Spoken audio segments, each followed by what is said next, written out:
नमस्कार। इन खबर में आपका स्वागत है। पश्चिम बंगाल के मुख्य सचिव अलापन बंदोपाध्याय रिटायर हो गए, लेकिन रार नहीं थमी है। ममता बनर्जी ने उनको 3 साल के लिए अपना प्रमुख सलाहकार बना दिया है।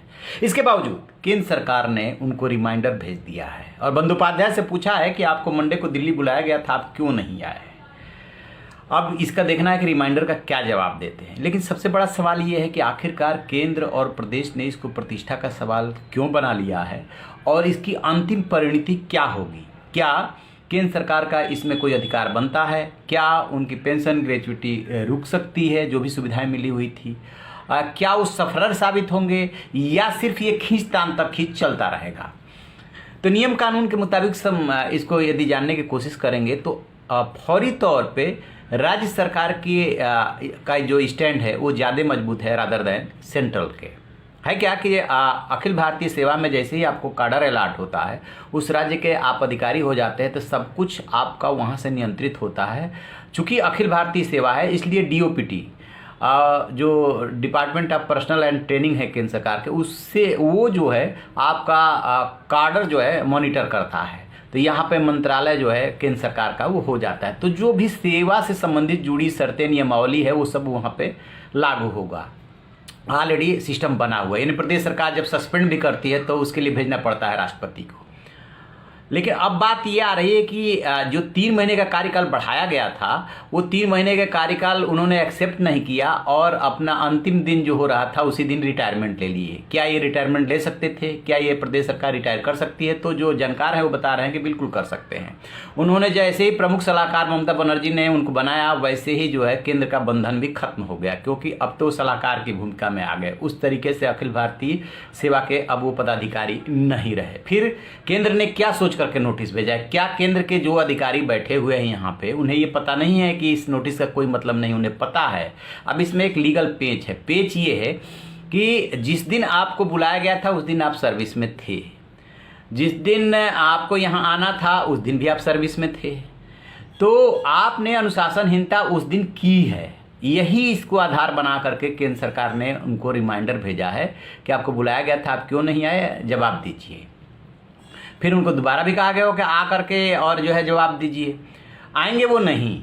लेकिन अब ये यदि इसी तरीके से दोनों पक्ष में चलता रहा, क्योंकि ममता बनर्जी ने जिस तरीके से स्टैंड लिया था और कहा था कि आप अपना आदेश वापस ले लीजिए, उनकी हमें ज़रूरत है, कोरोना है और यास का कहर है और उसमें इनका बहुत बड़ा रोल है, इसलिए ऐसा मत कीजिए। अभी तो आपने 3 महीने के लिए एक्सटेंशन दिया था और अभी 24 मई को आपने दिया था और अभी आपका स्टैंड इतना जल्दी बदल गया।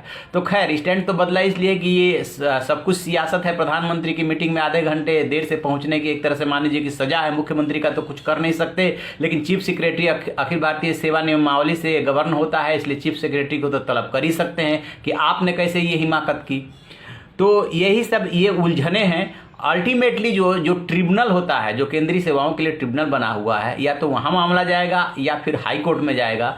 यदि दोनों पक्ष अपनी अपनी बात पे अड़ा रहा और इसी तरीके से केंद्र रिमाइंडर भेजता रहा तो यही उसका सॉल्यूशन है। अदरवाइज तो कोई इसमें कुछ ऐसा नहीं दिख रहा है जिसकी वजह से राज्य सरकार अपना कदम पीछे हटे या आलापन बंदोपाध्याय केंद्र को रिपोर्ट करने के लिए आएंगे। देखते हैं आगे क्या होता है। जैसे ही अपडेट मिलेगा आपसे साझा करेंगे। आप रहिए बेखबर, देखते रहिए इन खबर। Thank you.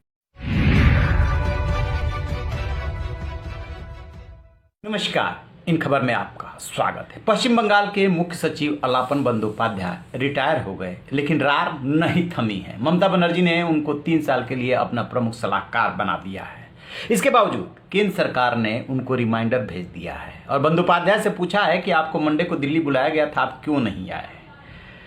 अब इसका देखना है कि रिमाइंडर का क्या जवाब देते हैं। लेकिन सबसे बड़ा सवाल ये है कि आखिरकार केंद्र और प्रदेश ने इसको प्रतिष्ठा का सवाल क्यों बना लिया है और इसकी अंतिम परिणति क्या होगी। क्या केंद्र सरकार का इसमें कोई अधिकार बनता है? क्या उनकी पेंशन ग्रेच्युटी रुक सकती है, जो भी सुविधाएं मिली हुई थी? क्या वो सफलर साबित होंगे या सिर्फ ये खींचतान तक खींच चलता रहेगा?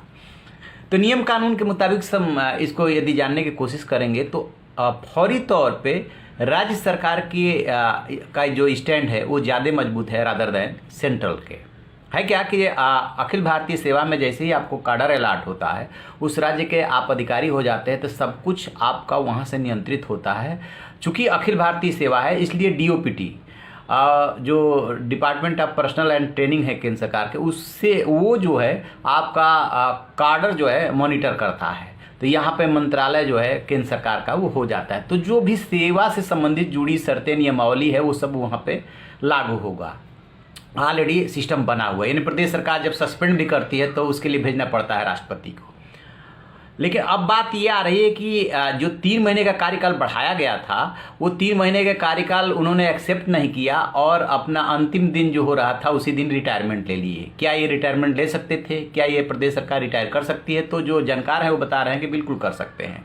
उन्होंने जैसे ही प्रमुख सलाहकार ममता बनर्जी ने उनको बनाया, वैसे ही जो है केंद्र का बंधन भी खत्म हो गया, क्योंकि अब तो सलाहकार की भूमिका में आ गए। उस तरीके से अखिल भारतीय सेवा के अब वो पदाधिकारी नहीं रहे। फिर केंद्र ने क्या सोच करके नोटिस भेजा है? क्या केंद्र के जो अधिकारी बैठे हुए हैं यहाँ पे, उन्हें ये पता नहीं है कि इस नोटिस का कोई मतलब नहीं? उन्हें पता है।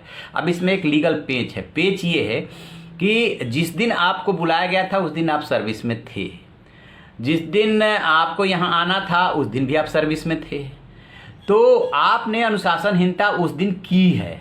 यही इसको आधार बना करके केंद्र सरकार ने उनको रिमाइंडर भेजा है कि आपको बुलाया गया था, आप क्यों नहीं आए, जवाब दीजिए।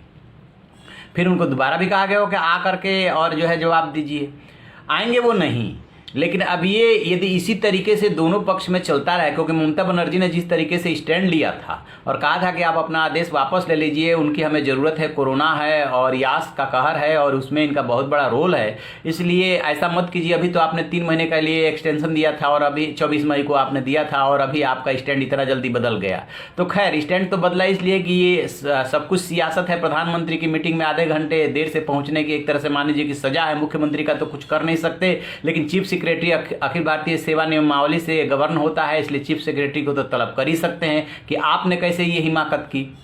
तो यही सब ये उलझने हैं। अल्टीमेटली जो ट्रिब्यूनल होता है, जो केंद्रीय सेवाओं के लिए ट्रिब्यूनल बना हुआ है, या तो वहाँ मामला जाएगा या फिर हाई कोर्ट में जाएगा। यदि दोनों पक्ष अपनी अपनी बात पे अड़ा रहा और इसी तरीके से केंद्र रिमाइंडर भेजता रहा तो यही उसका सॉल्यूशन है। अदरवाइज तो कोई इसमें कुछ ऐसा नहीं दिख रहा है जिसकी वजह से राज्य सरकार अपना कदम पीछे हटे या आलापन बंदोपाध्याय केंद्र को रिपोर्ट करने के लिए आएंगे। देखते हैं आगे क्या होता है। जैसे ही अपडेट मिलेगा आपसे साझा करेंगे। आप रहिए बेखबर, देखते रहिए इन खबर। Thank you.